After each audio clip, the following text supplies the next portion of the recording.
hanya dengan Rp15.000 per bulan, Anda telah turut berpartisipasi dalam menyebarkan dakwah bersama Tarbiyah Sunnah. Barakallahu fikum.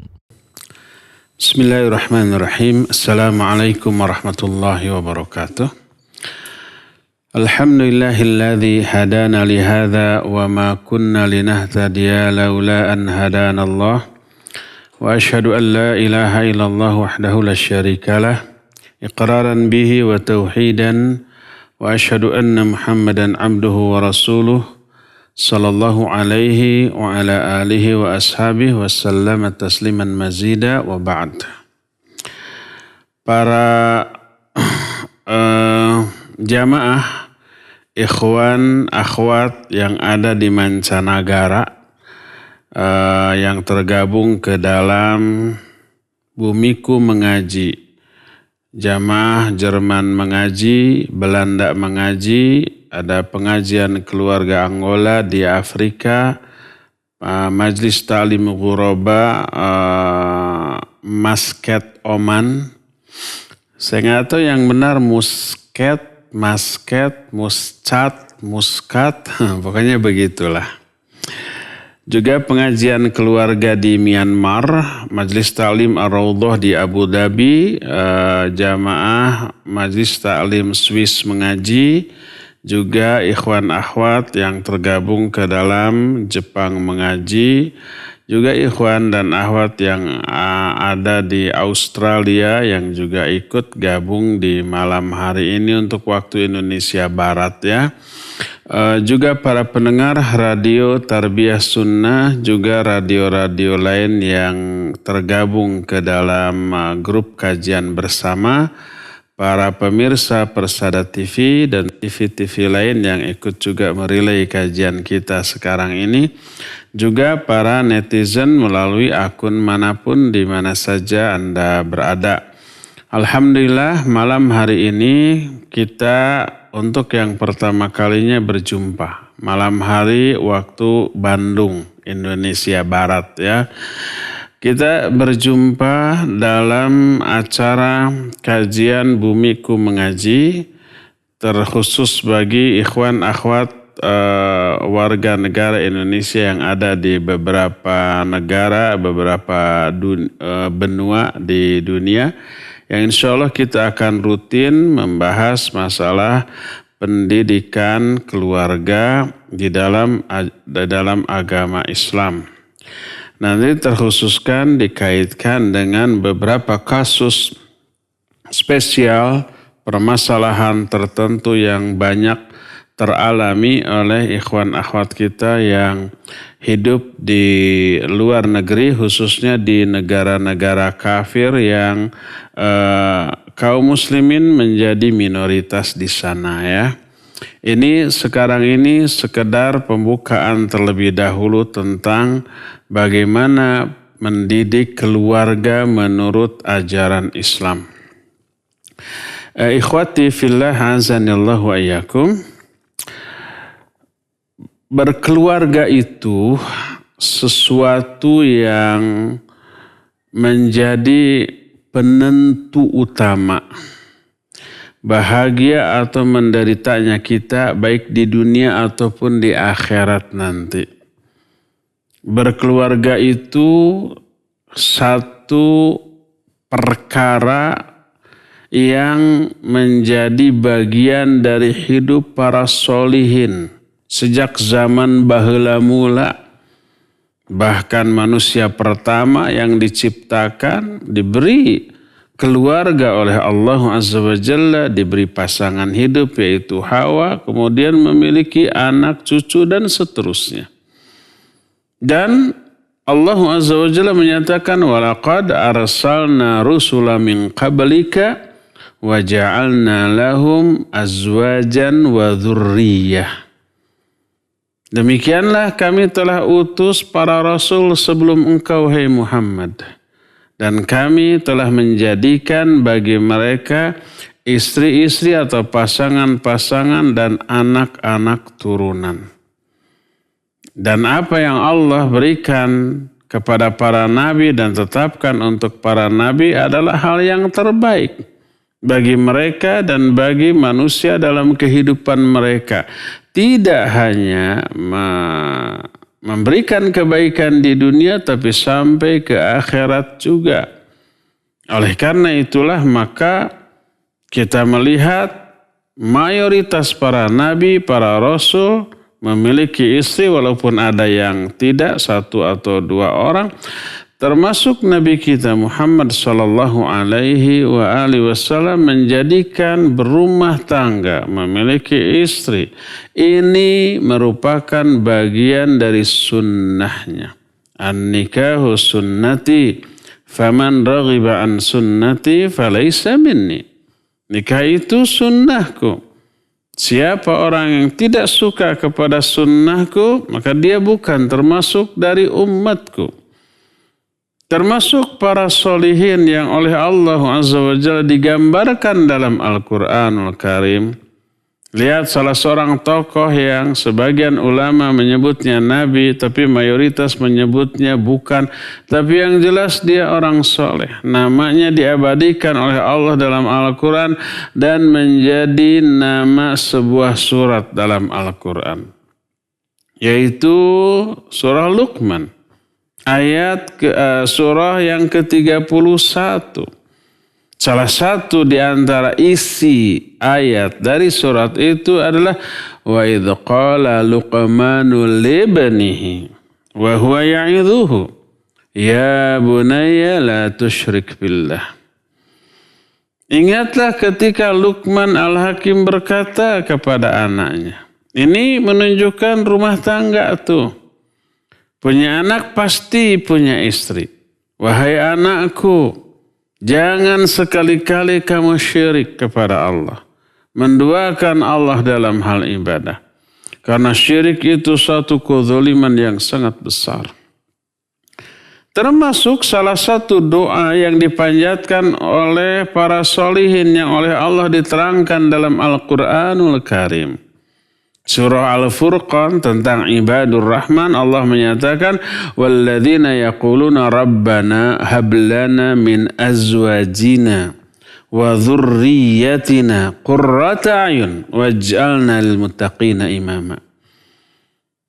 Salah satu di antara ciri khas ibadur Rahman adalah mereka selalu berdoa kepada Allah Azza wa Jalla. Apa isi doanya? Rabbana hablana min azwajina wa dzurriyyatina. Ya Allah, berikan kepada kami, istri-istri kami, dan anak-anak kami.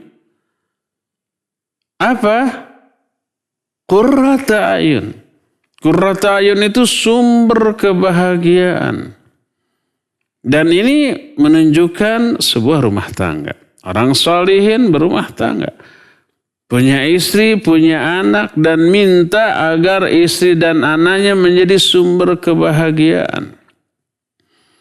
Bagi seorang muslim, sumber kebahagiaan yang didapat dari istri dan anak-anak bukan berkaitan dengan aspek duniawi, istrinya cantik, jelita, anak-anaknya juga cantik, karasep, garelis gitu, sehat, pinter, kaya raya. Bukan. Kaya raya, pinter, tapi nyebelin, durhaka, dan gak akan bahagia tuh. Seorang suami memiliki istri yang cantik jelita, pandai gitu, bergelar sampai gelarnya lebih panjang daripada namanya, menunjukkan kepintarannya, kemudian memiliki posisi jabatan popularitas yang luar biasa, tapi nyebelin, gak taat kepada suaminya. Bahagia gak suaminya? Enggak. Anak-anaknya juga begitu. Gak akan membahagiakan orang tua bila durhaka. Yang menjadi sumber kebahagiaan itu kesolehan dari istrinya dan anak-anaknya, sebagaimana berkata Imam Hasan Al-Basri rahimahullahu ta'ala ketika menafsirkan ayat ini. Kata Imam Hasan al-Basri ketika menafsirkan doa Rabbana hablana min azwajina wa dzurriyyatina qurrata a'yun. Qurrata a'yun itu sumber kebahagiaan. Kata Imam Hasan al-Basri rahimahullahu ta'ala, laisa syai'un aqarra alal ainil mu'min min ayyara zawjatahu wa auladahu muti'ina lillahi azza wa jalla. Tidak ada sesuatu pun yang bisa lebih membahagiakan seorang mukmin dibanding dia melihat istrinya, anak-anaknya semuanya taat kepada Allah Subhanahu wa ta'ala. Mungkin aspek duniawinya tidak menonjol, tidak kaya raya, tidak terlalu pintar, sampai sekolahnya tinggi, sampai bergelar doktor atau PhD atau yang sejenisnya, bahkan profesor. Tidak sampai selevel itu, biasa-biasa. Tapi kesolehannya yang luar biasa. Itu jauh lebih menenangkan, menenteramkan, dan membahagiakan orang tuanya. Itulah yang dimaksud dengan qurrata ayun, sumber kebahagiaan.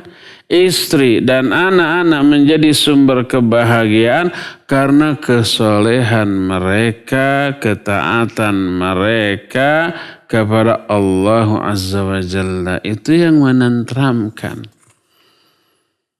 Berdasarkan hal itulah maka tidak heran apabila Allah Azza wa Jalla memerintahkan kepada setiap mukmin, mukminat untuk mendidik istrinya, keluarganya, anak-anaknya atau siapapun orang yang berada di bawah tanggung jawabnya untuk dididik, dibimbing, diajari.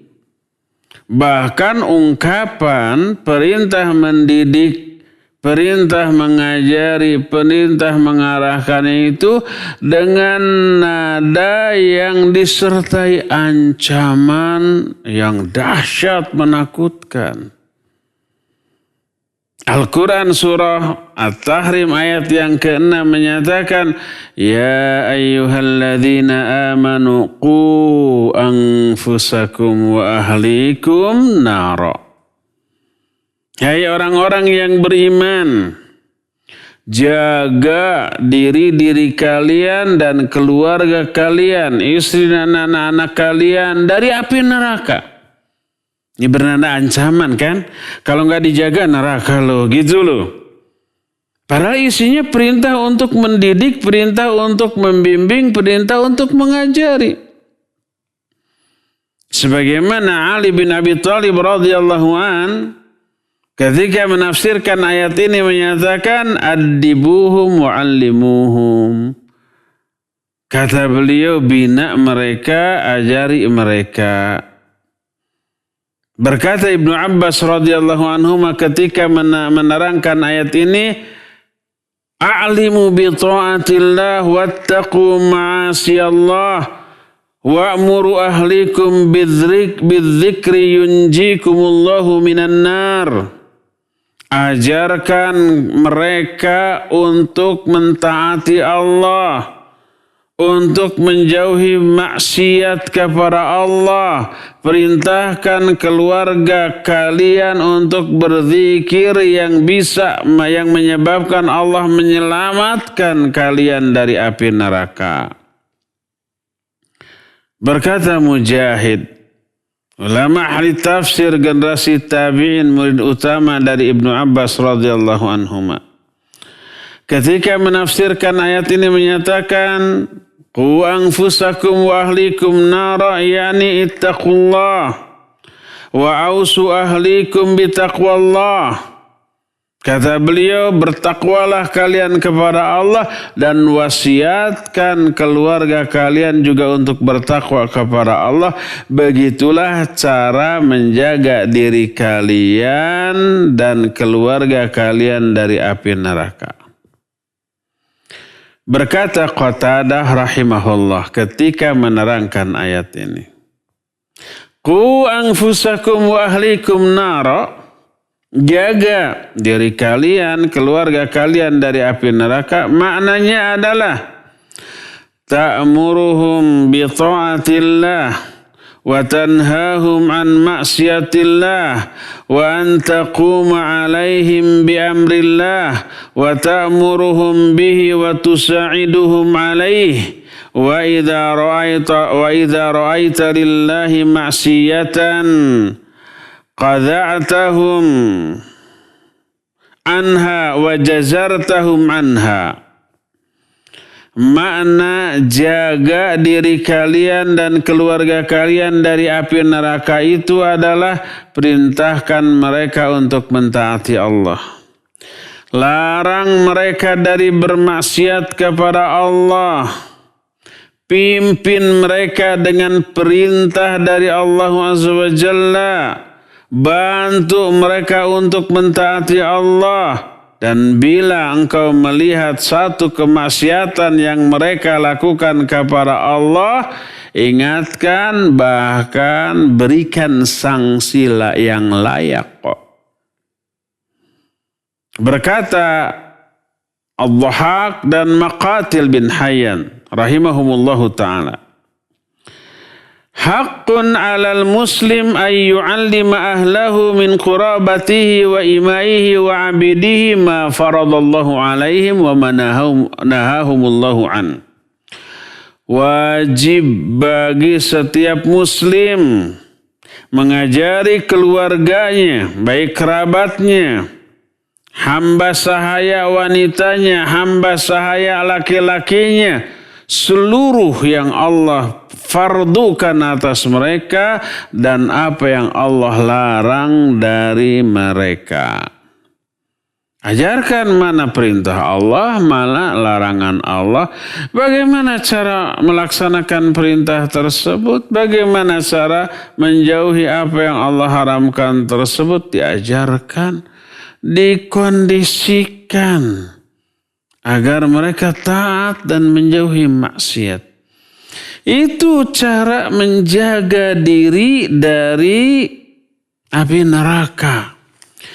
Dan ini ada isyarat, bila ini tidak dilakukan, berarti kalian tidak menjaga diri dan keluarga kalian dari api neraka. Ini mensyaratkan adanya ancaman dengan ancaman yang dahsyat.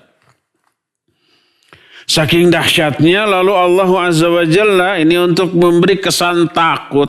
Sehingga memberi motivasi untuk bersungguh-sungguh tuh mengajari keluarga. Apa yang Allah lakukan setelah memerintahkan orang mukmin menjaga diri dan keluarga dari api neraka. Lalu diterangkan kondisi neraka yang mengerikan untuk memberi efek takut. Kalau nggak dididik itu kamu dan keluarga, ini neraka yang gambarannya menakutkan seperti ini. Waquduhan nasu wal hijarah. Kayu bakarnya itu terdiri dari manusia dan juga batu-batu. Manusia ya para ahli neraka. Dari kalangan orang-orang kafir, orang-orang musyrik, orang-orang munafik. Mungkin juga ada orang-orang muslim ahli maksiat yang sementara masuk ke dalam neraka. Jadi suluhnya api neraka, kayu bakarnya api neraka. Itu manusia yang menjadi kayu bakar. Wal hijarah dan juga batu. Batu apa? Pertama, para ulama menyatakan batu-batu berhala yang disembah. Kalau ada yang komplain batu yang disembah itu kan tidak punya dosa. Mereka tidak bersalah, kenapa dimasukkan ke dalam neraka? Yang salah itu kan yang menyembahnya. Batu dipahat, dibikin jadi patung lalu disembah. Siapa yang salah? Batunya atau orang yang membuat dan menyembahnya? Batunya tidak bersalah. Terus kenapa dimasukkan ke dalam api neraka? Jawabannya adalah karena batu, benda mati yang tidak memiliki rasa, nggak masalah mau dibakar, mau digini, mau digitu juga. Nggak komplain batu itu, karena nggak merasakan sakit, panas, dan penderitaan. Nah, tapi masuknya batu berhala ke dalam neraka bersama orang-orang yang menyembahnya merupakan azab secara psikis bagi para penyembahnya.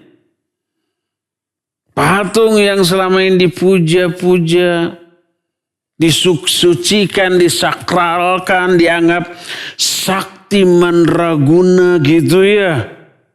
Dianggap memiliki kekuatan yang tersembunyi di alam ini, bisa memberikan penyakit atau menyembuhkan penyakit, mengatur rizki atau menyeratkan rizki, kan gitu. Makanya mereka menyembah. Ternyata masuk ke dalam neraka bersama-sama mereka. Secara psikis para penyembahnya ini tersiksa. Makanya mana pertama dari batu sebagai kayu bakar api neraka adalah batu-batu berhala yang disembah. Kedua, makna batu di sana disebut dengan sebutan batu kibrit. Batu kibrit itu bahasa kitanya apa? Batu belerang. Lalu para ulama di antara Imam Ibnu Qayyim rahimahullahu ta'ala menerangkan ada setidaknya 5 karakter khas. Kenapa kayu bakar dalam neraka itu batu belerang? Berarti bukan kayu bakar sebutannya, tapi batu bakar. Pertama, belerang itu sir'atul iqad, mudah sekali terbakar.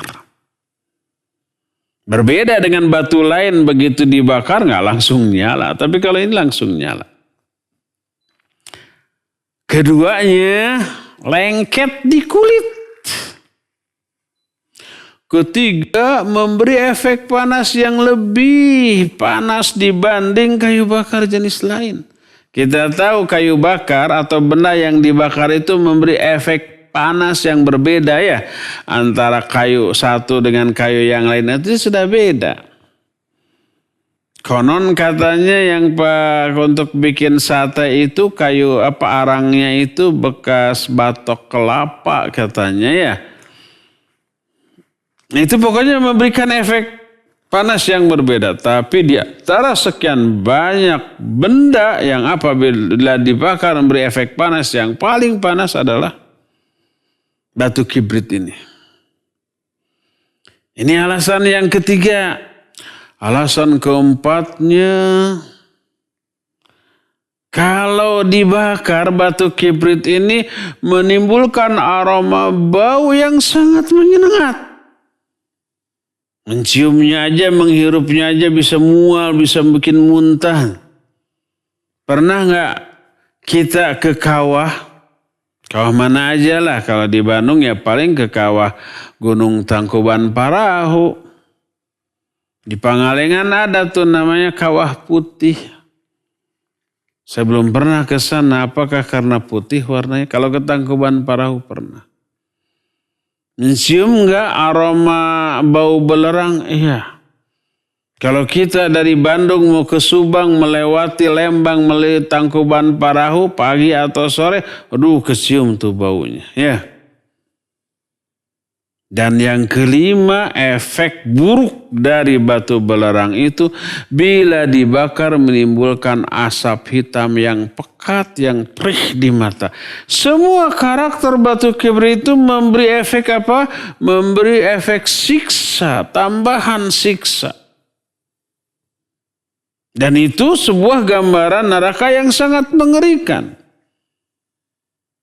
Pertama, kayu bakarnya dari manusia dan batu. Kedua, ada para malaikat yang garang. Allah menyatakan, alaiha malaikatun ghiladun syidad. La ya'sunallaha ma amarahum wa yaf'aluna ma yu'marun. Di atas neraka itu ada para malaikat yang ghilad dan syidad. Ghilad itu artinya kuat, kebal api. Syidad itu ya itulah walaupun ada di dalam neraka tidak merasa kepanasan, tidak merasa tersiksa, enjoy aja. Karena mereka memang diciptakan oleh Allah untuk itu. Mereka tidak tersiksa walaupun ada di neraka sebagaimana para malaikat yang ditugaskan di surga pun tidak mengalami kenikmatan dan kebahagiaan seperti yang dirasakan oleh para ahli surga. Kalau kita di surga senang, nikmat, bahagia, yang semoga Allah masukkan kita ke surga ya.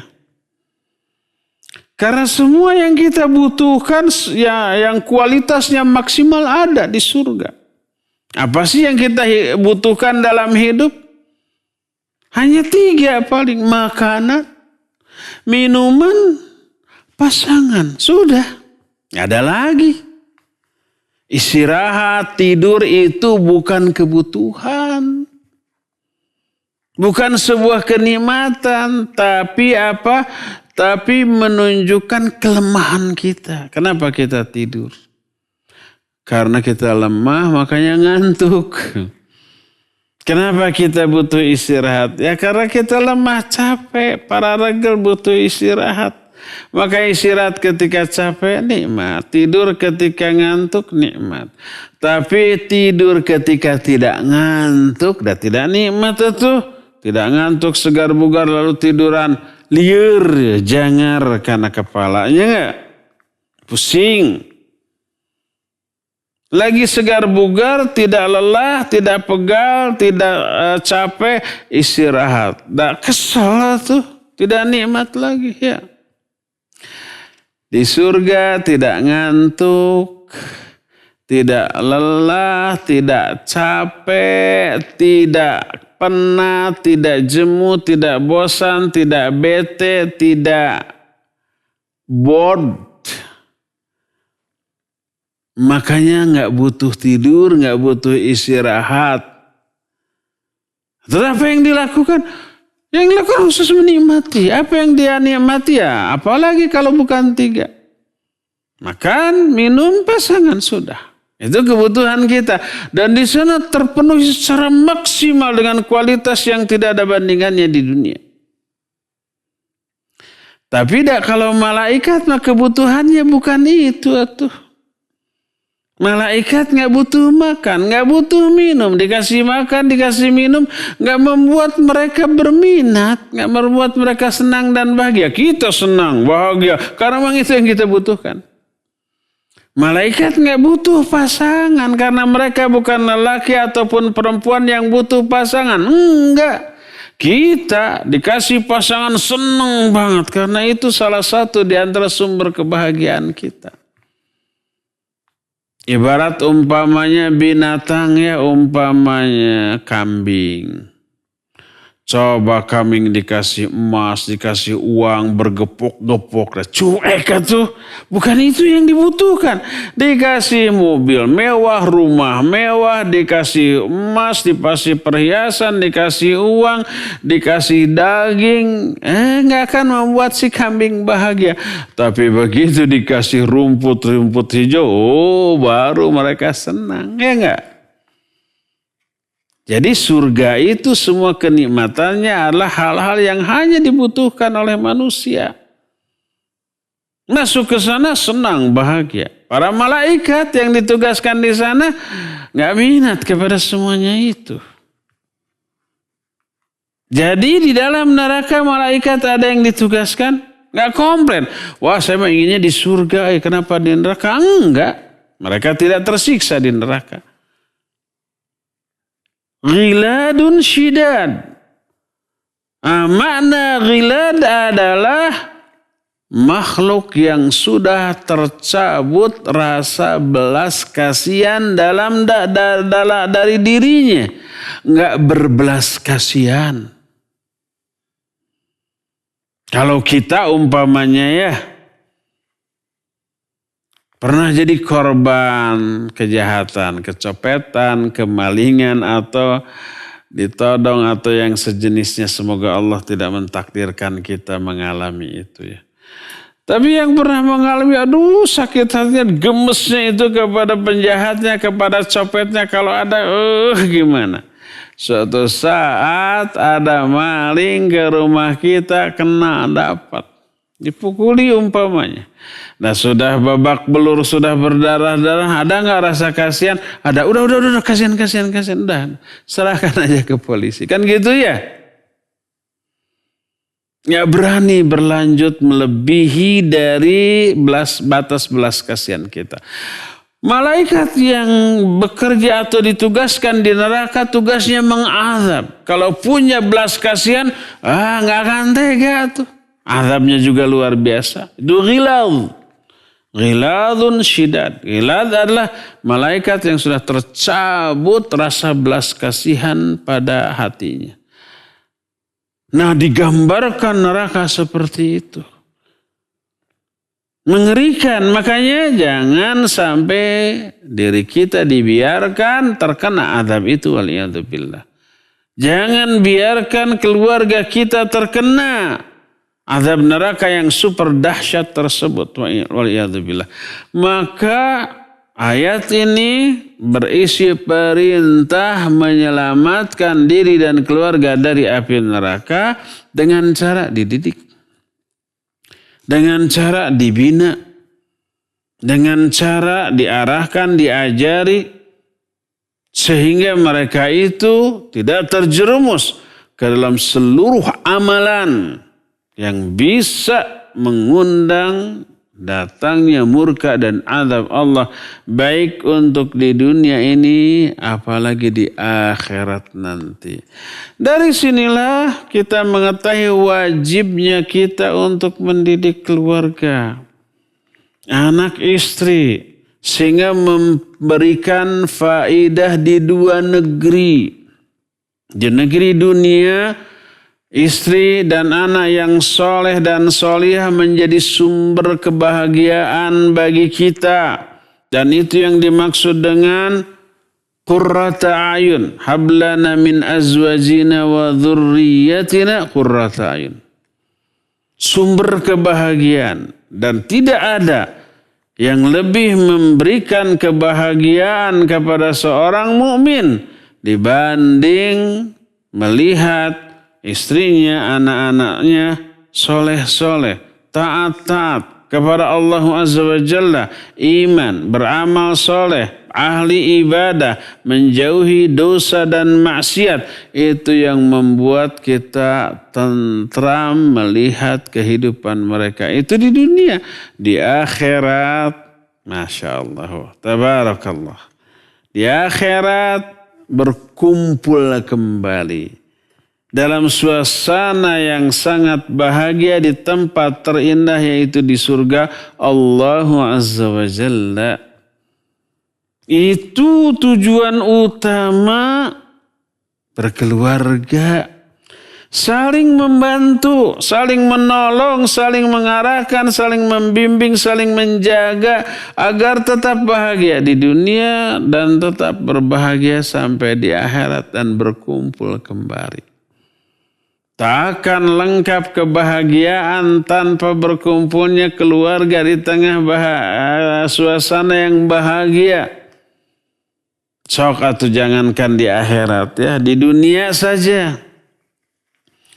Kita umpamanya banyak uang, banyak makanan, rumah besar dan nyaman, kendaraan pabalatak, serba sudah serba ada, bahkan berlebih.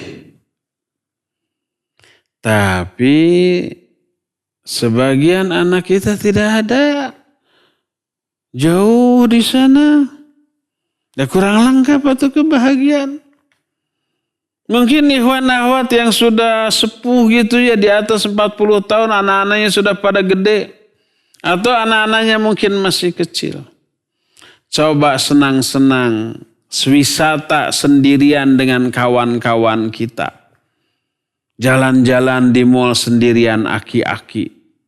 Dah malu itu. Tapi kalau umpamanya jalan-jalan wisata itu sekeluarga dengan istri, dengan anak, apalagi yang sudah punya cucu. Aduh senengnya, bahagianya gitu ya. Karena berkumpulnya dengan keluarga terdekat bisa memberikan kebahagiaan, maka itu pula yang teralami di surga kelak. Ngumpul lagi anaknya dengan istrinya, bahkan juga dengan cucu-cucunya. Sekalipun anak dengan orang tua itu kualitas dan kuantitas amalnya berbeda. Orang tuanya soleh banget, rajin ibadah, tapi anaknya pas-pasan. Apa akibatnya? Akibatnya surga bagi si anak terkatrol karena kesolehan orang tuanya. Maka berkumpullah mereka di level surga yang sama. Sebagaimana yang diterangkan oleh Allah dalam Al-Quran, walladzina amanu wattaba'athum dzurriyyatuhum biiman alhaqna bihim dzurriyyatahum wa ma alatna min amalih min syai'. Orang-orang beriman lalu diikuti oleh anak-anak turunannya dalam keimanan. Alhaqna bihim dzurriyyatahum, kami gabungkan bersama mereka anak-anak mereka. Orang tuanya iman, anak-anaknya juga mengikuti orang tuanya iman. Cuma kualitas imannya beda. Kualitas ibadah amal solehnya juga beda. Anak-anaknya lebih di bawah orang tuanya rajin, dikatrol. Satu level berkumpul lagi. Itulah penafsiran Ibnu Abbas radhiyallahu anhu ketika menafsirkan ayat yang tadi. Coba bayangkan umpamanya kita berkumpul suami dengan istri sama-sama berada di dalam kebahagiaan, tapi anaknya ada di tempat itu, tapi di bawah umpamanya kita ke hotel bintang 7. Liar. Ke hotel terbaik umpamanya. Kita dapat kamar terbaik, Presiden Suite umpamanya.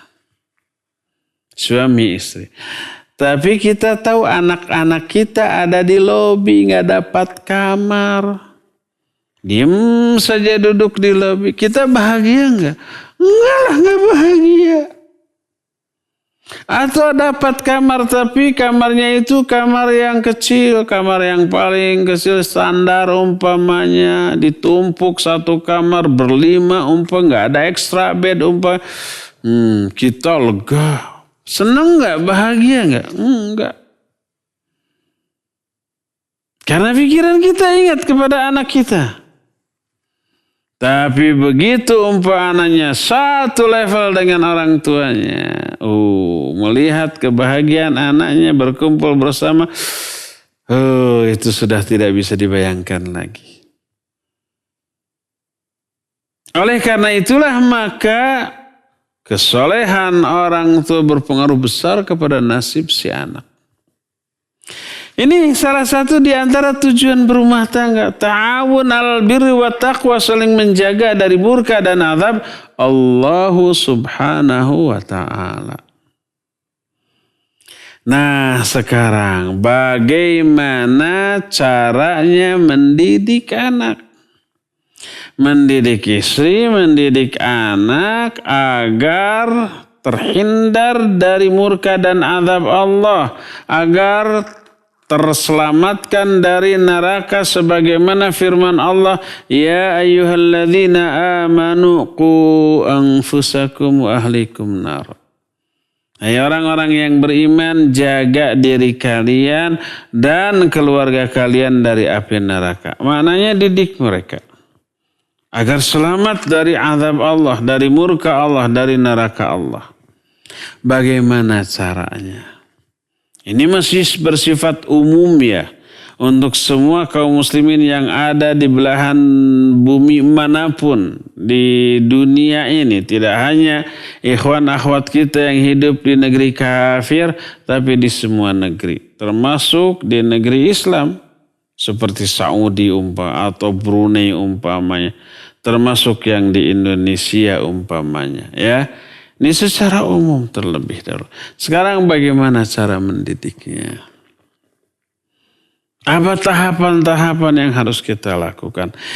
Ini yang akan menjadi tema utama kita di kajian rutin kita setiap bulan. Kita akan membahas satu kitab khusus tentang masalah itu yang insya Allah akan kita kaji dari awal sampai akhir. Yang semoga Allah memudahkan kita semuanya untuk apa? Untuk bisa melanjutkan kajian ini secara rutin dalam kondisi terbaik yang bisa kita raih ya. Saya pikir untuk kajian perdana ini cukup sampai di sini saja dahulu dan kita masih punya sisa waktu untuk bertanya jawab dan kepada host dipersilakan untuk memandu tanya jawab dengan anggota Bumiku mengaji di kalau nggak salah posisi hostnya ini ada di Berlin, Jerman ya. Dipersilakan wassallallahu ala nabiyina Muhammadin wa ala alihi wa ashabihi wassalam. Silakan. Barakallahu fiik Ustaz Abu Haidar atas materinya. Kita sekarang insya Allah masuk ke sesi tanya jawab. Alhamdulillah sudah ada beberapa pertanyaan yang masuk baik lewat chat ataupun lewat medsos yang lainnya.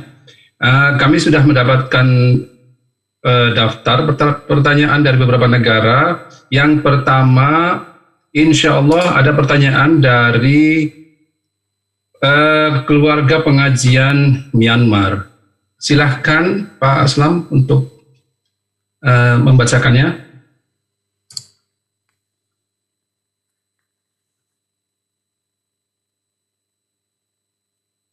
Assalamualaikum warahmatullahi wabarakatuh. Waalaikumsalam warahmatullahi wabarakatuh.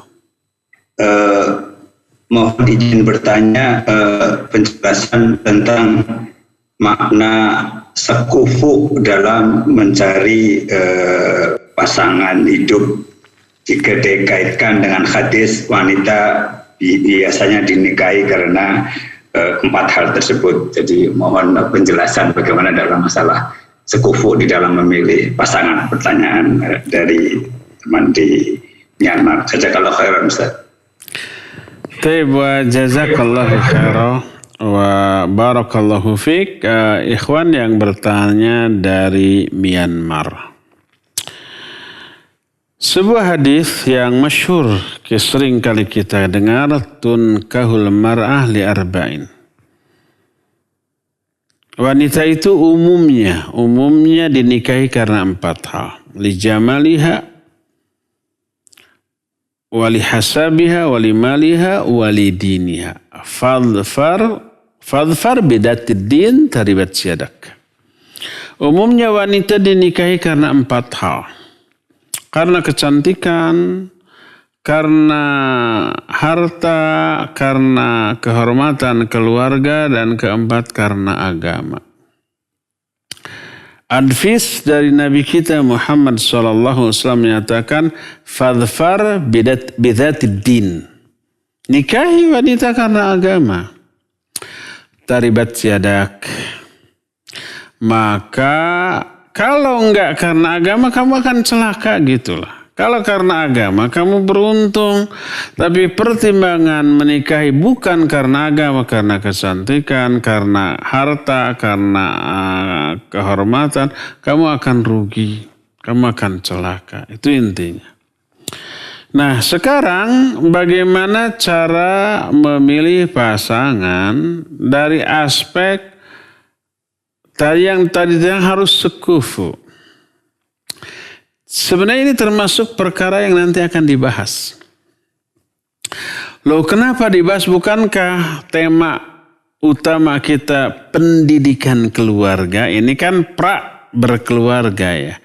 Ternyata dalam Islam mendidik anak itu harus dimulai ketika kita masih bujang dan lajang. Kitanya masih jomblo, masih belum laku, masih belum melirik atau belum ada yang melirik. Itu sejak saat itu ikhtiar kita untuk memiliki anak yang soleh solihah itu sudah dimulai loh. Bagaimana bentuknya? Pertama nih. Solehkan terlebih dahulu diri kita sejak bujang. Apa pengaruhnya? Oh, besar pengaruhnya. Syekh Sahal At-Tusturi rahimahullahu ta'ala seorang yang terkenal selain berilmu juga amalnya. Seandainya dibisikkan kepada dia besok akan mati, niscaya nggak akan ada pengaruhnya. Karena apa? Karena sejak masih muda remaja aja ibadahnya itu sudah seolah-olah dia itu mau mati besok. Itu kualitas dan kuantitasnya itu sudah luar biasa. Sehingga umpamanya kalau kamu besok akan mati, nggak akan ada perubahan. Dia sudah berada dalam puncak kualitas dan kuantitas ibadah. Malamnya bangun, tahajud, siangnya sering saum, selalu tidak pernah kering dari zikir, dari baca Al-Quran, infak dan sedekah, dengan harta, dengan makanan, dengan tenaga, dengan nasihat, dengan ilmu, dengan fikir, dengan semuanya. Ditanya, kenapa kamu seperti itu? Apa jawabannya? Karena saya ingin berusaha mendekatkan tulang sulbi saya kepada Allah Azza wa Jalla sampai nanti Allah mengeluarkan isi tulang sulbi ini menjadi anak kelak. Calon anaknya yang masih berupa sperma yang ada dalam tulang sulbinya sudah dilatih dulu, dibiasakan mendekat kepada Allah, hanya melakukan ibadah dan amal soleh. Dibawa tahajud, dibawa saum, dibawa berzikir, dibawa mencari ilmu, mengajarkan ilmu atau berdakwah, dibawa untuk membaca Al-Quran dan seterusnya. Sampai nanti Allah mengeluarkan isi dari tulang sulbi dan menjadi anak saya kelak. Ini pertama tuh. Dan nanti akan ada penjelasan yang lebih detail lagi pada waktunya. Jadi yang pertama, ibadah dulu. Yang kedua, pilihkan calon ibu dari calon anak kita dari rahim wanita solihah. Berasal dari rahim wanita yang solihah. Darah daging yang mengalir dalam tubuh anak kita bersumber dari manusia yang solihah. Kelak anak kita ini akan berada dalam bimbingan ibunya ini. Makanya Umar bin Khattab radhiyallahu Umar bin Khattab menyatakan hak pertama dari anak kita atas orang tuanya, atas ayahnya. Dengan kata lain, kewajiban pertama seorang ayah kepada anaknya adalah memilihkan calon ibu yang solihah. Itu hak anak loh. Bukan hak bapak. Memilih istri itu hak anak. Bukan hak suami. Kenapa? Karena anak berhak memperoleh bimbingan di bawah orang yang solihah, yaitu ibunya. Dan ibunya adalah istri kita. Maka memilih calon istri tidak boleh sesuai dengan selera hawa nafsu kita sebagai suaminya. Harus cantik, harus muda, harus seger, harus enggak. Tapi yang penting harus solihah. harus beragama, harus cerdas, ya harus cerdas. Agar menurun ada unsur genetika ke anak kita kelak. Dan kecerdasan, kepandaian si istri itu selain menurun kelak kepada anak kita, juga menyebabkan si istri ini kreatif di dalam mendidik, membimbing anak-anak asuhnya atau anak-anak yang menjadi anak kita juga. Maka cari istri dari kalangan yang beragama, yang solihah ya. Nah, sekufu itu dari aspek itunya tuh. Abaikan aspek-aspek lain dari aspek duniawi. Abaikan kekayaannya. Abaikan dari keluarga apa dia berasal. Yang penting agamanya, kata Nabi SAW, fadfar bidatid din taribat yadak. Ya, nikahi karena agamanya, maka kamu akan bahagia. Ya, wallahu a'lam. Silakan lagi. Barakallahu fiik, Ustaz. Pertanyaan selanjutnya ada Recording stopped. Ada pertanyaan dari akhwat dari USA. Recording in progress. Mungkin bisa dibacakan sama Pak Aslam juga. Assalamualaikum warahmatullahi wabarakatuh. Waalaikumsalam. Mohon nasihatnya. Ini pertanyaan dari USA. Mohon nasihatnya bagi kami yang sudah berusia lanjut di atas 50-an, sudah lama berumah tangga. Pastinya sehingga banyak rambu-rambu penghormatan kepada suami dianggap biasa, kurang respek dan kadang jadi semaunya. Tetapi suami sepertinya biasa-biasa saja. Apa yang bisa Ustadz nasihatkan buat kami? Jazakumullahu khairan, Ustadz. Taib wa jazakallahu khaira. Nampaknya ini bukan pertanyaan, tapi curhat. Ya, ini bukan berkaitan dengan usia, tapi berkaitan dengan iman. Kalau imannya tinggi dari suami dan istri tersebut, walaupun tua, memasuki usia di atas 50, maka tetap hak dan kewajiban itu akan tertunaikan. Apalagi sudah tua, merasa hidup tak akan lama lagi.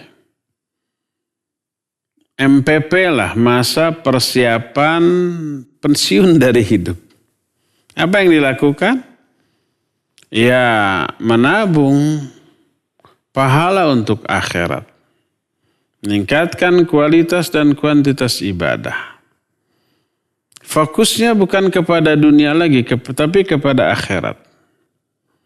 Maka si istri yang merasa sudah sepuh, sudah di atas 50 tahun dan mungkin sudah banyak penyakit yang bersarang di tubuhnya, merasa tidak akan lama lagi menikmati hidup di dunia, dia akan sebanyak mungkin mencari pahala. Dan pahala terbesar adalah keridhaan suaminya. Hadis yang diterima dari Asma binti Yazid radhiyallahu anha. Asma ini jago bicara, suka menjadi wakil para wanita untuk bertanya. Dia datang kepada Rasul sallallahu alaihi wasallam lalu berkata, "Ya Rasulullah, inni rasulu mawwara'aki minan nisa." Mawwara'i minan nisa. Ya Rasulullah, aku adalah utusan para wanita yang ada di belakangku. Innallaha ba'atsaka ila rijali wan nisa. Fa'amanna bika wa taba'nak. Sungguhnya Allah mengutus engkau kepada laki-laki juga kepada wanita. Kami juga para wanita beriman kepadamu dan mengikutimu. Warrijalu fuddilu bisolatil jumu'ah wa syuhudil janazah wal jihad fi sabilillah. Tapi para laki-laki diberi keutamaan dengan 3 amalan yang tidak disyariatkan bagi wanita. Pertama, sholat Jumat. Wanita kan tidak. Kedua, mengurus jenazah sampai ke kuburan. Wanita kan tidak. Ketiga, jihad di jalan Allah. Wanita tidak. Wa idza jahadu fi sabilillah rabbaina amwalahum wa auladahum. Ketika kaum laki-laki para suami berjihad di jalan Allah, kami para wanita yang menjaga, memelihara harta mereka dan anak-anak mereka. Jadi si wanita ini merasa punya peran terhadap jihadnya kaum laki-laki. Afanusyarikuhum fil ajri ya Rasulullah. Apakah kami memperoleh pahala yang sama dengan pahala yang diraih oleh kaum laki-laki, ya, wahai Rasulullah? Itu tuh pertanyaan para wanita. Mendengar pertanyaan itu Nabi SAW menengok kepada para sahabat lalu bertanya, hal sami'tum maqalata imra'atin tas'alu an amri diniha ahsan min hadha. Pernah nggak kalian mendengar pertanyaan seorang wanita yang bertanya tentang agamanya yang lebih baik daripada pertanyaan wanita ini? Kata para sahabat, tidak. Ini sebaik-baik pertanyaan. Lalu kata Nabi SAW, insarifi ya Asma, wakhbiri mawwara'aki minan nisa. Pulang kau hai Asma. Beritahukan tuh kepada wanita yang di belakangmu. Anna husna taba'uli ihda kunna li zawjiha. Bahwa bagusnya servis, perhatian, sikap kalian kepada suami-suami kalian. Dan usaha kalian yang selalu mencari ridho dari suami kalian, ta'dilu kulla ma dzakarti, pahalanya sebanding dengan amalan yang kamu sebutkan tadi. Sebanding dengan jihad fi sabilillah. Jadi jihadnya kaum wanita itu menyenangkan suami. Taat, tunduk, patuh, menyenangkan suami, itu pahala terbesar. Maka musuh kaum lelaki adalah manusia yang kafir, yang durhaka. Adapun lawan dari para wanita, ya pekerjaan di rumah. Lihat cucian nyuci. Nah, ini ladang jihad saya nih. Ya, dising-singkan dengan bajunya. Gasrok. Sekarang mah nggak digasroknya. Masukin mesin cuci, masukin sabun, masukin air, cetrek sudah. Sambil nyuci, sambil nyupir. Nyuci piring. Nah ini nih lawan saya. Sing-singkan dengan baju, dicuci gitu ya. Di sana pahala besar. Karena apa? Apakah itu menyenangkan suami? Ya iyalah, nyapu, ngepel, beres-beresnya. Begitu suami pulang dari luar, pulang kerja, sampai ke rumahnya, sudah beres, sudah rapi, sudah bersih, sudah wangi, dan seterusnya. Suami kira-kira betah nggak? Betah lah. Pas datang disambut dengan senyum manis dari sang istri. Sudah segar, sudah mandi, sudah wangi. Anak-anak juga sudah diurus, sudah segar, sudah mandi. Semua kondisi rumah tangganya sudah bersih, beres, juga wangi. Itu masalah yang dia bawa dari kantor, dari tempat kerja. Hilang, semuanya terhapus oleh suasana rumah tangga. Akibat amalan sang istri di rumah. Itu jihad luar biasa besarnya itu. Pahalanya besar. Jadi kalau si wanita itu imannya bagus di masa tuanya, tidak akan surut untuk berkhidmah, berbakti kepada suami. Bukan karena tuanya, tapi karena iman. Masuk usia 50 lebih, imannya ngedrop, turun. Ya seperti itulah. Ya, oleh karena itulah maka apa yang harus dilakukan untuk merubah ini. Dan suami ketika istrinya cuek gitu ya, tidak memasakkan untuk suami, tidak beres-beres, tidak perhatian, tidak peduli, dia enjoy dengan dirinya sendiri umpamanya. Dan suami merasa terbiasa udah ngurus sendiri, masak sendiri, makan sendiri, tidur sendiri, kayak yang nggak punya istri. Bagaimana itu? Nah itu karena tidak jalannya hak dan kewajiban. Karena apa? Karena iman yang mengalami degradasi. Akhirnya hilang orientasi hidup. Orientasi hidup itu untuk mengumpulkan bekal sebanyak-banyaknya untuk kebahagiaan di akhirat. Itu tersingkirkan. Sehingga pola pikirnya tidak lagi berpikir pahala dan dosa. Tapi apa yang menyenangkan bagi dirinya ataukah yang tidak, itu saja. Nggak peduli pahala, nggak peduli dosa, yang penting dirinya enjoy. Itu yang berbahaya ya.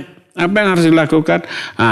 Terapkan pendidikan, terapkan pembinaan, terapkan nasihat amar ma'ruf nahi munkar, saling mengingatkan, ya, saling menasihati, ngaji bareng dan seterusnya. Insya Allah hanya itu yang akan memperbaiki keadaan, ya. Detailnya insya Allah itu yang kita akan bahas dalam kajian bulanan kita. Wallahu a'lam. Silakan lagi.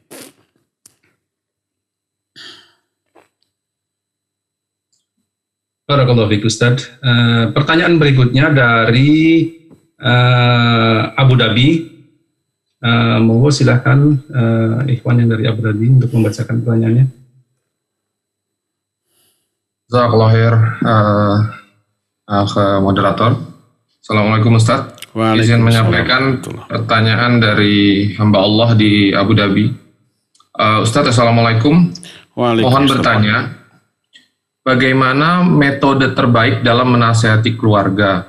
Terlebih saat ini karakternya agak berbeda, di mana berani berbicara atau vokal, dan tertanam pemahaman demokrasi yang mana sulit sekali memasukkan pemahaman atau nasihat yang baik. Mungkin ini maksudnya adalah mungkin anak ataupun istri berhak untuk menyampaikan suaranya kepada orang tua atau kepada suami, Ustaz. Mohon penjelasannya. Jazakallahu khairan. Barakallahu fiik. Taib, wa jazakallahu khairan wa fika barakallah. Taib. Salah satu faktor pengundang turunnya barokah dalam kehidupan kita adalah syariat ini. Syariat ini penuh barokah bila diaplikasikan dalam kehidupan kita. Sebaliknya, bila syariat tidak diterapkan, barokah tercabut. Kalau barokah tercabut, yang ada apa? Yang ada adalah sebaliknya dari barokah. Murka Allah, azab Allah, laknat Allah, dan yang sejenisnya. Termasuk dalam berumah tangga. Kalau rumah tangga ini ingin dipenuhi dengan barokah, terapkan ketetapan syariat dalam kehidupan berumah tangga. Bukan demokrasi yang diterapkan dalam kehidupan rumah tangga, tapi syariat. Kalau demokrasi bisa didasarkan pada keinginan suara terbanyak. Kalau suara terbanyaknya menginginkan sesuatu yang bertolak belakang dengan syariat, itu yang harus diterapkan oleh demokrasi tadi, kan? Enggak. Berdasarkan hal itulah maka jangan terapkan demokrasi dalam urusan rumah tangga, tapi terapkan syariat. Kalau ada 10 orang umpamanya 8 maling 2 kiai. Lalu mengadakan pemilihan ketua pemimpin. Lalu diterapkan demokrasi. Siapa yang terpilih? Pasti maling. Yang 8 orang itu akan memilih maling sebagai pemimpin daripada kiai. Kalau kiai yang jadi pemimpin yang minoritas cuma 2 orang, nanti serba dilarang, serba nggak boleh, serba kan gitu. Maka dari 10 orang, 8 maling, 2 kiai, diterapkan demokrasi, maka kiai akan tersingkir. Agama tidak akan bisa diterapkan dalam 10 orang kelompok tersebut. Barokah Allah tercabut. Demikian juga dalam kehidupan rumah tangga, ya. Nah, terapkan manajemen syar'i dalam kehidupan rumah tangga, bahkan dalam segala bidang kehidupan, tidak hanya rumah tangga. Tapi kita fokus rumah tangga. Bagaimana manajemen syar'i? Lihat Al-Baqarah surah Ali Imran 34. Allah menyatakan ar-rijalu qawwamuna 'alan nisa bima faddalallahu ba'dahum 'ala ba'd wa bima anfaqu min amwalihim. Laki-laki itu qawwamun bagi para wanita. Qawwamun itu kata Imam Ibnu Katsir mencakup 4 hal. Pertama, huwa ra'isuha, pemimpin bagi istri dan anak-anaknya. Kedua, wal hakimu 'alaiha, sebagai hakim. Ketiganya adalah wa muaddibuha, pendidik, pembimbing. Dan yang keempatnya wa kabiruha, pembesar yang harus dihormati dan ditaati. Nah, itu tanggung jawab seorang suami. Nah, sebagai muaddib dia harus membimbing, harus mengajari, harus menasihati, harus mendidik dan seterusnya. Ketika terjadi penyimpangan, ada indikasi menyimpang, si wanita istrinya itu mau nusuz, ada tanda-tanda. Apa kata Allah? Wallati takhafuna nusyuzahunna fa'idhuhunna. Wanita-wanita yang kalian khawatirkan mereka akan durhaka, akan nusuz, maka didik mereka, bina mereka.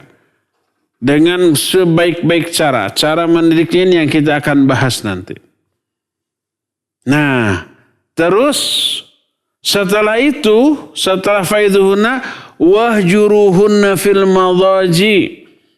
Kalau umpamanya dididik, sudah dinasihati, dibimbing, diarahkan, tapi tetap ngeyel, bandel ini, tidak nurut, tetap durhaka kepada suaminya.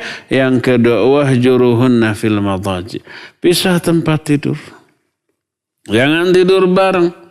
Maknanya kata Ibnu Abbas termasuk di dalamnya la yukallimuha wa la yuhadditsu. Tidak diajak bicara, tidak ditanya, tidak diajak komunikasi, dibiarkan, ketem. Gerakan tutup mulut. Biarkan saja. Nah, kalau sudah diterapkan metode kedua tetap tidak berubah, maka yang ketiga, wadribuhunna. Pukul mereka. Boleh memukul, tapi dengan syarat. Pertama, tidak memukul bagian wajah atau kepala. Yang kedua, tidak menimbulkan bekas atau luka. KDRT dong, nggak ada bukti karena nggak boleh ada bekas. Apalagi luka, apalagi cacat, nggak boleh. Ya, ini manajemen syar'i. Yang apabila ini diterapkan, Allah akan mudahkan, Allah akan limpahkan barokah kepada keluarga tersebut. Allah akan atur, akan manage hati-hati mereka untuk taat kepada Allah Subhanahu wa ta'ala. Bila ini tidak diterapkan, barokah Allah tercabut. Akhirnya hati masing-masing oleh Allah Subhanahu wa ta'ala dijauhkan. Antara suami dengan istri jauh. Antara orang tua dengan anak jauh, antara adik dengan kakak jauh.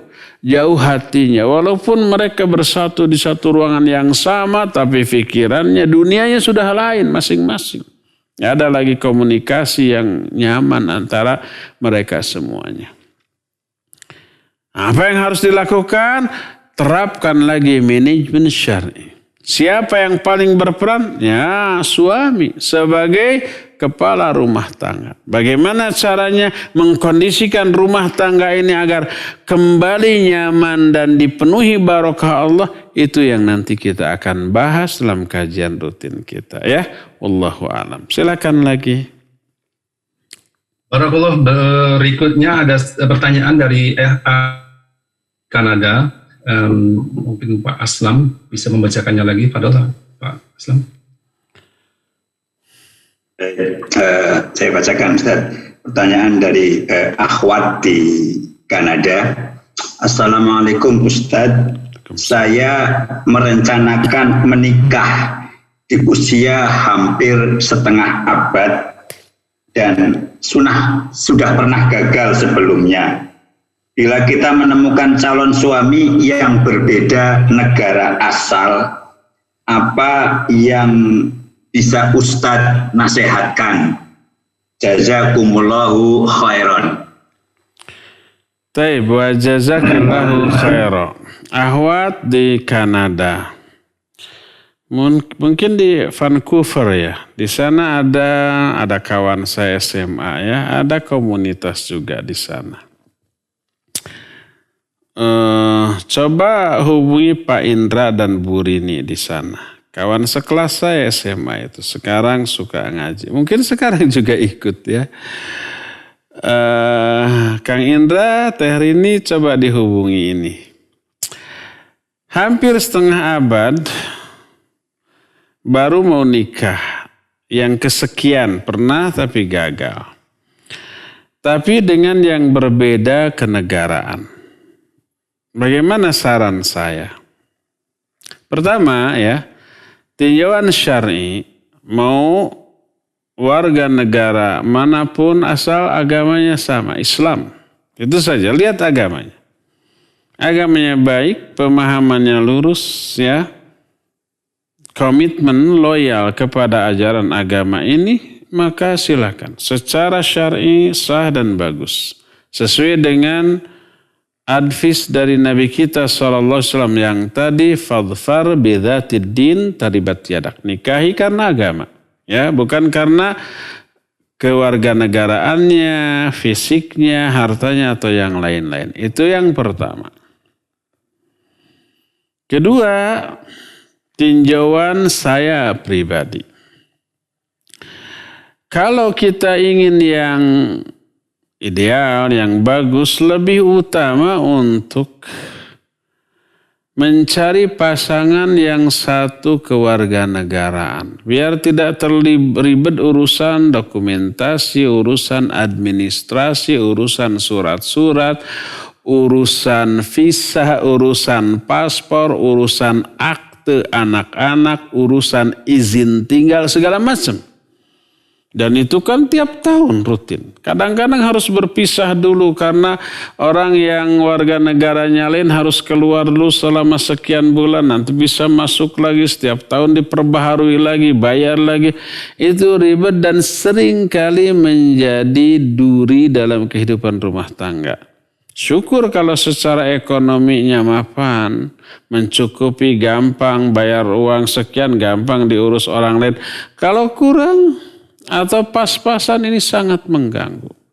Belum kultur, budaya, belum bahasa, ya, belum segala macam nanti lingkungan hidup. Itu akan membuat munculnya berbagai macam masalah baru. Maka saya lebih menganjurkan menikah dengan yang satu kewarganegaraan. Sama-sama orang Indonesia lah. Ya, kulturnya tidak begitu jauh, bahasanya sama, ya, urusan administrasi, surat menyurat, dokumentasi, nggak ada masalah gitu ya. Urusan paspor, urusan visa, urusan izin tinggal, itu tidak, dan itu mengurangi beban problematika rumah tangga. Walaupun kitanya umpamanya mau hidup di luar negeri di tempat suami kita berasal umpamanya. Nikah dengan orang Kanada, nanti si ibu itu juga akan tinggal di sana. Tapi tetap nanti akan muncul masalah yang berkaitan dengan hal itu. Suatu saat mungkin saja mudik. Terus anaknya, kewarganegaranya gimana, izin tinggalnya, paspornya apa, visanya gimana, dan seterusnya.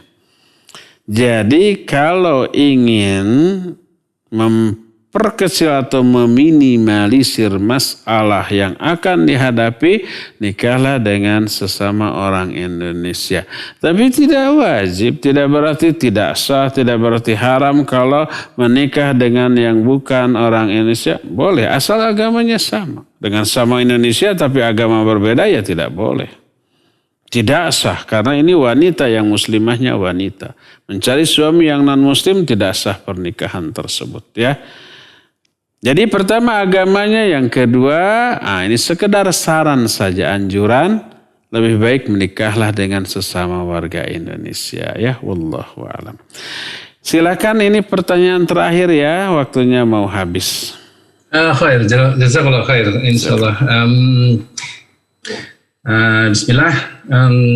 Pertanyaan demikian, bagaimana agar bisa istiqomah dan sabar dalam mengajarkan anak-anak serta suami, yang mana suami ini adalah mu'alaf, artinya masuk Islam gitu ya, setelah menikah. Jazakallah khair. Taib, wa jazakillahu khaira wa barakallahu fik. Mungkin ibu yang bertanya ya. Kiat agar istiqamah di dalam mendidik suami yang mu'allaf dan juga anak-anak. Taib. Kiat yang pertama nih. Jangan lupa berdoa kepada Allah Azza wa Jalla agar kita ini diberi keistiqamahan di dalam hal apapun, termasuk dalam hal mendidik keluarga ya. Mintalah kepada Allah dengan bahasa yang kita fahami. Kalau kita tahu doa untuk istiqomah dari ayat, dari hadis, dari para sahabat, dari para ulama, itu lebih bagus dengan bahasa Arab. Kalau enggak, dengan bahasa kita saja. Dengan mengatakan Allahumma rzuqnal istiqamah. Ya Allah, berikan rizki kepada kami berupa istiqamah ya. Berdoalah, minta kepada Allah Azza wa Jalla. Apa isi doanya? Pertama, agar kita diistiqomahkan dan disabarkan, diuletkan dalam mendidik anak dan suami kita. Kedua, minta dibukakan hati keluarga kita, suami kita, anak-anak kita agar mudah menerima hidayah, dijauhkan dari penyimpangan, dijauhkan dari cobaan dan godaan, dijauhkan dari berbagai macam penyimpangan dan seterusnya. Ya. Itu yang pertama, minta kepada Allah Subhanahu wa taala. Yang kedua, ini tidak kalah penting. Tetaplah komunikasi, gaul dengan orang-orang yang saleh, orang-orang yang berilmu, agar mereka memberi support kepada kita, agar kita tidak lemah dan tidak lengah, tidak cuek. Ini masalah yang sangat penting. Dan hindarkan pergaulan dengan orang yang selama ini cuek kepada keluarga. Nanti kita akan terbawa cuek. Berkawan dengan teman, lah saya juga gitu, jangan dipakai pusing lah, biarin aja masing-masing. Nanti kan di akhirat masing-masing dihisabnya. Gak begitu, itu salah, itu keliru ya. Bersabda Rasul sallallahu alaihi wasallam, al-mar'u 'ala dini khalili falyanzur ahadukum may yukhalil. Seseorang itu agamanya, baik amalnya ataupun pemahamannya, sangat dipengaruhi oleh agama kawannya. Maka hendaklah dia memperhatikan dengan siapa dia berkawan. Tetap berkawan dengan orang-orang yang mensupport kita, menjaga agama kita, memberi nasihat kepada kita, memberikan arahan kepada kita, dan hindarkan pergaulan dengan orang-orang yang menyeret kita kepada keburukan atau kepada kelalaian. Itu kiat yang kedua. Kiat yang ketiga, tetaplah belajar. Karena belajar ilmu, maksudnya belajar ilmu syar'i. Belajar Islam ya, karena belajar ilmu syar'i efek positifnya luar biasa, lahir batin individu dan keluarga, dunia sampai ke akhirat. Kalau seseorang belajar Islam, Allah akan memberikan kebaikan kepada dia. Sebagaimana sabda Nabi SAW dalam hadis sahih riwayat Imam Bukhari, terima dari Muawiyah radhiyallahu an. Beliau bersabda, "May yuridillahu bihi khairan yufaqihu fiddin." Siapa orang yang dikehendaki kebaikan oleh Allah, Allah akan fahamkan dia tentang agamanya. Jadi kalau seorang faham tentang agama, itu pertanda Allah akan memberikan kebaikan kepada orang itu. Baik kebaikan untuk dirinya, keluarganya, dan masyarakat sekitarnya. Dari sinilah para ulama beristimbat bahwa belajar agama mengundang turunnya kebaikan kepada pribadi dan keluarga dia, mengundang turunnya barokah dari Allah Azza wa Jalla. Akhirnya seluruh langkah dia Allah mudahkan. Langkah beriman, langkah berdakwah, langkah beramal soleh, langkah mendidik keluarga. Sebagaimana diterangkan dalam salah satu hadis yang umum. Riwayat Imam Muslim dalam kitab Sahih Muslim. Bersabda Nabi SAW, Man salaka tariqan yaltamisu fihi ilman, sahalallahu lahu bihi tariqan ilal jannah. Siapa orang yang menelusuri suatu jalan untuk mencari ilmu, maksudnya ilmu syar'i, Allah akan mudahkan bagi orang itu jalan menuju surga. Maknanya kata Syekh Muhammad sallallahu alaihi wasallam dalam Kitabul Ilm, Allah akan berikan hidayah kepada orang itu untuk istiqamah, untuk beriman, untuk beramal soleh, untuk melakukan kebaikan. Karena itulah yang akan mempermudah dia masuk ke dalam surga. Allah akan mempermudah bagi orang itu jalan menuju surga, artinya Allah akan mudahkan semua perbuatan yang bisa menyebabkan dia masuk surga, beribadah, beriman, beramal soleh, melakukan kebaikan, berdakwah, mendidik, dan seterusnya. Itu efek dari apa? Dari belajar ilmu syar'i. Itu yang ketiga. Terakhir yang keempat. Bertakwalah kepada Allah SWT. Berkata Syekh Al-Utsaimin rahimahullah, bila engkau ditimpa musibah dari orang terdekat. Orang terdekat itu pasangan hidup kita, anak kita, orang tua kita, saudara kandung kita, adik atau kakak kita. Atau tetangga sekitar, atau kawan. Tapi yang paling lebih memusingkan, paling mengguncangkan mental kita adalah orang terdekat. Maka solusi awal bertakwalah kepada Allah Azza wa Jalla. Karena apa? Karena semua yang kamu alami berupa problem, masalah dengan orang terdekat, azab yang Allah berikan kepadamu karena jauhnya kamu dari takwa. Karena mungkin kamu terjerumus dalam dosa dan maksiat, lalu Allah azab melalui orang-orang terdekat. Allah manage hati mereka, rubah hati mereka untuk nyebelin, untuk membuat masalah kepada dirimu. Dan itu membuat kita puyeng. Maka solusi pertama tobat, lalu bertakwa kepada Allah. Nanti Allah akan rubah hati orang-orang tersebut untuk berbuat baik kembali kepadamu. Lalu beliau membacakan ayat, wa may yattaqillaha yaj'al lahu makhraja wa yarzuqhu min haitsu la yahtasib. Siapa orang yang bertakwa kepada Allah, Allah akan memberikan solusi, jalan keluar dari setiap masalah yang dia hadapi. Maka seluruh masalah yang kita hadapi, jalan keluar pertama itu takwa. Dengan cara bertobat atas dosa, maksiat yang kita lakukan, jauhi, berhenti dan jauhi. Kemudian tingkatkan amal ibadah, kebaikan kepada Allah Azza wa Jalla. Sisanya biarkan Allah yang mengaturnya kembali. Para ulama saling berwasiat. Salah satu wasiatnya adalah man aslaha bainahu wa bainallah aslahallahu bainahu wa bainan nas. Siapa orang yang memperbaiki hubungan dirinya dengan Allah, memperbaiki hubungan dia dengan Allah, ya ibadah yang benar, jauhi dosa dan maksiat, Allah akan perbaiki hubungan dia dengan sesama manusia, terutama dengan keluarga. Ya, inilah beberapa langkah yang bisa kita lakukan secara lebih detail dan rinci. Insya Allah kita akan kaji pada kajian rutin kita. Ya, mohon maaf walaupun mungkin banyak pertanyaan yang belum terbacakan dan juga banyak poin yang belum tersampaikan, akan tapi waktulah yang membatasi kita.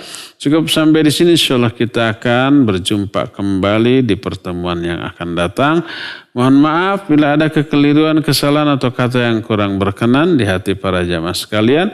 Subhanakallahum bihamdik asyhadu an la ilaha illa anta astaghfiruka wa atubu ilaik. Walhamdulillahirabbil alamin. Wassalamualaikum warahmatullahi wabarakatuh.